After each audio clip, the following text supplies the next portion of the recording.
केंद्र सरकार ने लोकसभा में वक्फ संशोधन बिल 2024 पेश कर दिया। विपक्ष ने जहां इस बिल का विरोध किया तो सरकार ने जवाब में बताया कि बिल कैसे मुसलमानों के लिए फायदेमंद है। अल्पसंख्यक मामलों के मंत्री किरेन रिजिजू ने सदन में एक एक कर बिल के फायदे गिनाए। उन्होंने कहा कि इस विधेयक से किसी भी धार्मिक संस्था की स्वतंत्रता में कोई हस्तक्षेप नहीं होगा।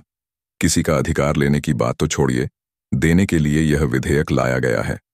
उन लोगों को अधिकार देने के लिए बिल लाया गया है जिन्हें कभी मिला नहीं। केंद्रीय मंत्री ने यह भी साफ कर दिया कि वक्फ की इनकम का पूरा पैसा मुसलमानों पर ही खर्च होगा।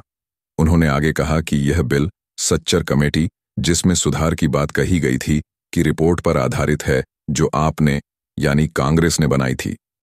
केंद्रीय मंत्री ने कहा कि विपक्ष मुसलमानों को गुमराह कर रहा है। कल रात तक मुस्लिम प्रतिनिधिमंडल मेरे पास आए। कई सांसदों ने मुझे बताया है कि माफिया ने वक्फ बोर्ड पर कब्जा कर लिया है।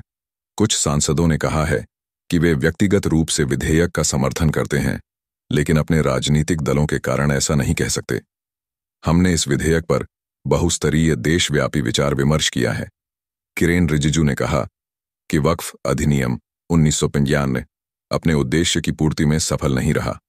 हम कांग्रेस को बताना चाहते हैं कि ये संशोधन उन कार्यों को पूरा करने के लिए लाए जा रहे हैं जो आप नहीं कर सके। संयुक्त संसदीय समिति ने सिफारिश की थी कि वक्फ अधिनियम 1995 का फिर से अध्ययन होना चाहिए। विपक्ष राजनीति के लिए इसका विरोध कर रहा है। किरेन रिजिजू ने आगे कहा कि विपक्ष वक्फ संशोधन विधेयक की मंशा के बारे में भ्रम पैदा करने की कोशिश कर रहा है। कोई कानून संविधान से ऊपर नहीं हो सकता, लेकिन 1995 के वक्फ कानून में ऐसे कुछ प्रावधान हैं